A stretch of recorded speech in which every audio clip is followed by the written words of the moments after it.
I'm Kat, as most of you know. This is going to be my plan of intentionality. Hey, y'all. So a little bit about me, just a background. I grew up in Asheville, North Carolina, so yeah, mountains. And then I also spent some time in Senegal, West Africa. My parents are missionaries, and so I lived a little bit of my life there. We've all kind of joked this is the last time we'll get to give our spiel kind of to people. So we've all had to give our spiel of introducing ourselves. So this is kind of my last one, and it's a longer version. But I went to Appalachian State University, rolling years with Gianna. This was taken on our graduation day. We happened to be at the same graduation ceremony, and we ran into each other right after and took this picture. We didn't know each other. We did not know each other, really. So, super fun. Now I can say you're one of my best friends, so. And then this other picture where it says Rolling Years was at our DC conference that we had this year. This was a group of all the App State people that decided to do different fellows programs across the U.S., so pretty fun to have such a cool connection. And then I can add most recently to my life that I am now a Chattanooga Fellow, and this is my cohort, so yay. Oh yeah, my host family. I always forget some things. This year I lived with the Brown family. They go to New City Fellowship, and I worked at the Orange Grove Center, did a few different positions there, and then I've been attending North Shore Fellowship as my serving church. And why Chattanooga Fellows? That's a great question. I think a lot of us probably have some similar answers. For me, fellows in general, I didn't really know what I wanted to do post-college, so I decided to look into this program that I'd heard about, and after applying to different ones, I talked to Ralston, and he pretty much sold me on Chattanooga as the place I really wanted to be, and I'm grateful that he did. And my plan for after fellows is I'm moving to Charlotte, North Carolina, so back home sort of. And I'll be doing an accelerated nursing program starting in the fall. So that's my plan. That's me. So we had four main or core pillars that we kind of went through this year. The first is exploring our faith. And I'm just going to go through each of these as briefly as I can. This will be challenging. I know our group used a lot of metaphors this year to try and explain what fellows is to people. Some of those include an oversaturated sponge, a fire hose of information, or a never-ending feast or buffet. And I think all of those are very true. And so this presentation was definitely challenging for me to know how to sum it all up in the words I want to say. So bear with me as we go on with my ramblings, and I hope some of it makes sense. So exploring my faith. There were three key areas that within faith that we ended up exploring. I would say it was our church, mentors, and our classes. So my church, like I said, was North Shore Fellowship. It was it's been beautiful to be a part of that community this year. And I also helped with Henry. We volunteered with the youth group, which was quite fun. And I've said to multiple leaders of the youth group, I think I learned more there than maybe some of the middle schoolers, maybe not, but I loved hearing the lessons and applying what we were learning. It was pretty transformational and beautiful for me, and I loved the kids, and it was a beautiful way to connect to the church. So very appreciative of that. My mentor is here, Sylvia. Yay. She also goes to North Shore and her and her husband help with the youth there, and she's been extremely influential in just being a kind friend and a mentor, but yeah, most of all, just a presence in my life, and I know we all feel that, so I'm really grateful that I've gotten to spend some extra time with you. And then our classes, Nathaniel got to teach us in some of our classes this semester, and we've had so many other people pour into us through that. and it's been pretty transformational for me. There have been some key concepts that I will take away forever. I think one of the biggest things I want to take away, and this is going to continue out through my presentation, is the idea of a long obedience in the same direction, which is from Eugene Peterson's book. So this idea, combined with a class theme of everyday faithfulness that we focused on this semester in our classes, helped create an understanding for me that I hope to take away and continue to practice for the rest of my life. These ideas together helped me understand that it takes time, it takes dedication, and it takes commitment to grow any skill or virtue. So some of those things, I'm going to move to the next slide. We have some verses that we've kind of gone back to, or at least I've gone back to Fruits of the Spirit, which I'm sure a lot of us are very familiar with this one. It's simple in some ways and yet profound in so many others. But the fruit of the Spirit is love, joy, peace, patience, kindness, goodness, faithfulness, gentleness, self-control. And if we live by the Spirit, let us also keep in step with the Spirit. Galatians 5:22-25. I think these are all things that tie perfectly into a long obedience in the same direction and everyday faithfulness. We have to work at each of these things. They're not given to us necessarily. They are given to us by the fruits of the Spirit, by the Spirit. But we don't just get them or gain them. We have to put in the work and want them. And that can take little everyday acts of faithfulness. And over time, it builds into something a lot bigger and greater, which is our faith, which is pretty beautiful. The next verse, which we were just reflecting on this weekend at our past conference, is from 2 Peter. For this very reason, make every effort to supplement your faith with virtue, and virtue with knowledge, and knowledge with self-control, and self-control with steadfastness, and steadfastness with godliness, and godliness with brotherly affection, and brotherly affection with love. For if these qualities are yours and are increasing, they keep you from being ineffective or unfruitful in the knowledge of our Lord Jesus Christ. So I just love when it says, for if these qualities are yours and are increasing. We have that choice as Christians, as believers. And I've learned that this year profoundly, that I have the choice to make these qualities and the fruits of the Spirit my own. And God is there to support me in that. And that's a pretty beautiful thing. The next thing we talked about is finding our vocation.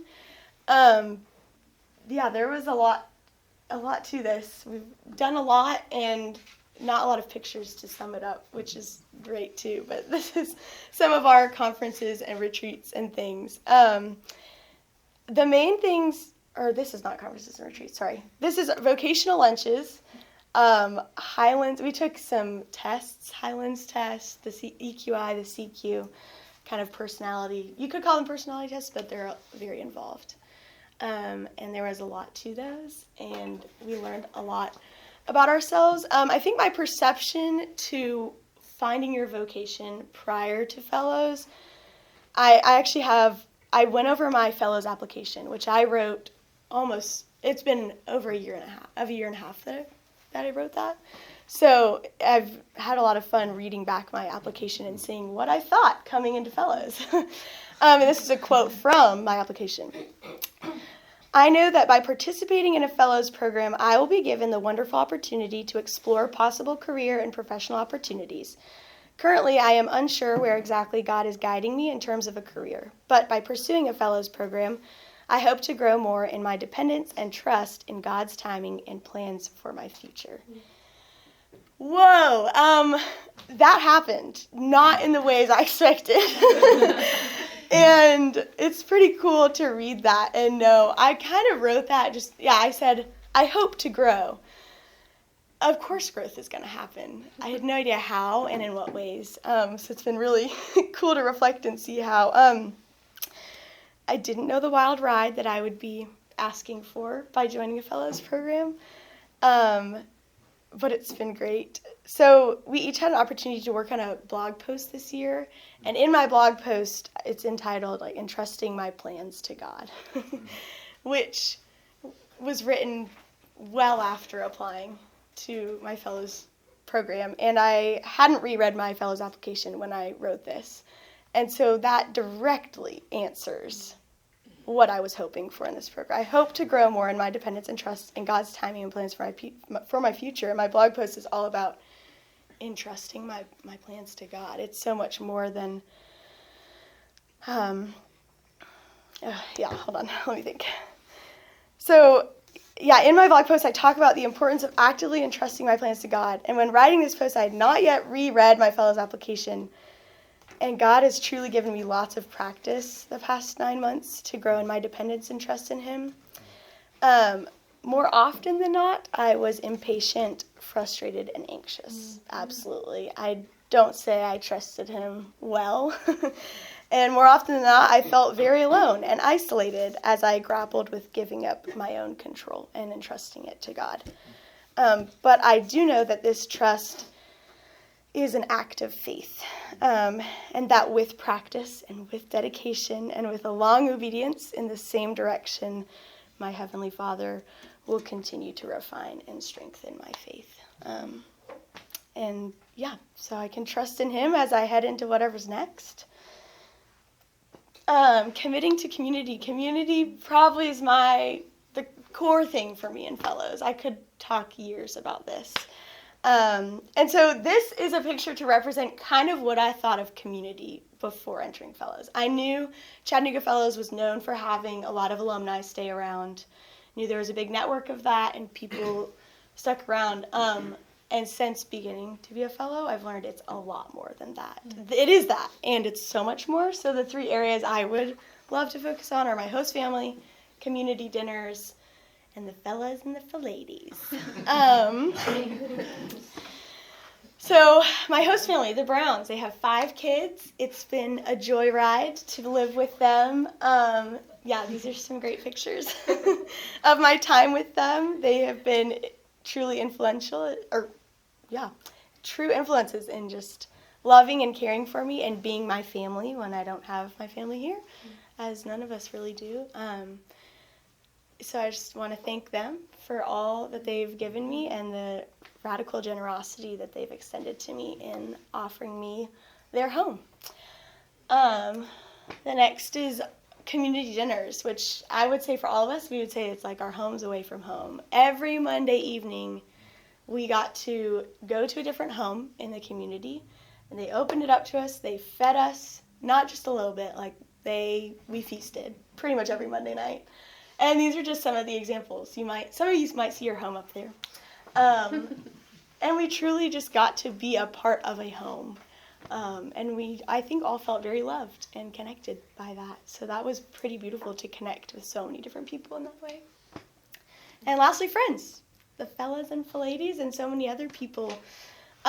We experienced so many things this year, and it's truly been a blessing to walk alongside life with you guys, and I'm really grateful.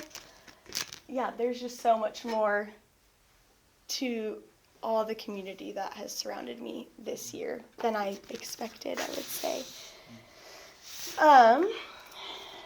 The 4th and final area is practicing civic responsibility. This was probably the area that I had the least awareness of coming into Fellows. I knew that there was a lot of nonprofit work in Chattanooga. I didn't really know what that entailed, and I didn't know what that would look like for Fellows. So there was a lot of nonprofits that we visited. There's a lot of for-profits that we visited, and just people who have done incredible things in this city. And I think I learned a lot from that. These are just fun ways that we engaged. In Chattanooga, these are some pictures from volunteering opportunities. I really got to plug into Nations here and loved my time there. Having lived overseas for part of my life, that was really special to my heart, and I think fed a part of my soul that I don't always get to feed. So really grateful for the time spent with Nations and so many other opportunities that we had. There were lots of moments of growth, and I think it just, gives me a sense of purpose and fulfillment that any sole job or career won't do alone. So, and then, beyond just Chattanooga, we got to travel a lot, and so we went to conferences and retreats, and that was huge in getting to explore and commit to practicing civic responsibility in other places, because ultimately as fellows, we're not promised to stay in Chattanooga, and we're not promised to stay in this world. We're given a heavenly home, and so there's a beauty to expanding our civic responsibility elsewhere, I think, and so we really got to do that as well through conferences and retreats and traveling. I'm really grateful for that. So my plan of intentionality is also part of practicing civic responsibility. My intention is to, move to Charlotte, North Carolina, and pursue an accelerated nursing program. But there's so much more to my plan of intentionality, I would say. It goes far deeper than just finding community in my new place. It goes far deeper than attending a church. It goes far deeper than being a responsible citizen. I think my plan is actually not my own at all. It is God's plan for my life, and to know and understand this for myself has taken repetitive acts of everyday faithfulness.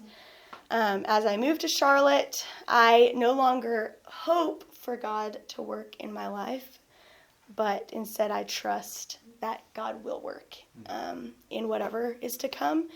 I know that his plan will most likely be very different from my expectations. And his plan will be a lifelong roller coaster of highs and lows, of challenges and joys, all of which I will learn from and grow in.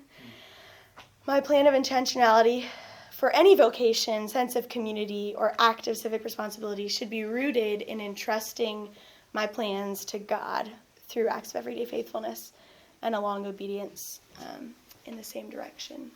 So those are some of the things I've taken away. I'm not sure how much of that made sense, but if you want to talk to me more about it, I would love to. I could talk your ear off. The last thing, my host family has a tradition of they sit down to the dinner table every evening at 6 sharp, pretty much. And I know that they're going to do that. Their kids know it. And one thing that they love to do is say a high-low buffalo of their day. So I'm going to implement this for my year. And I would say my high, my low, and my buffalo from the entire year were all the van rides we had. Also could tell you many stories. We had lots of conflict. We had lots of joyful laughter, annoyance, sleeping. We lived our life in that van for a lot. So it's just a fun way to end this. But thank you to each and every one of you who have kind of led me through this year and been influential in my time in Chattanooga. I'm very grateful.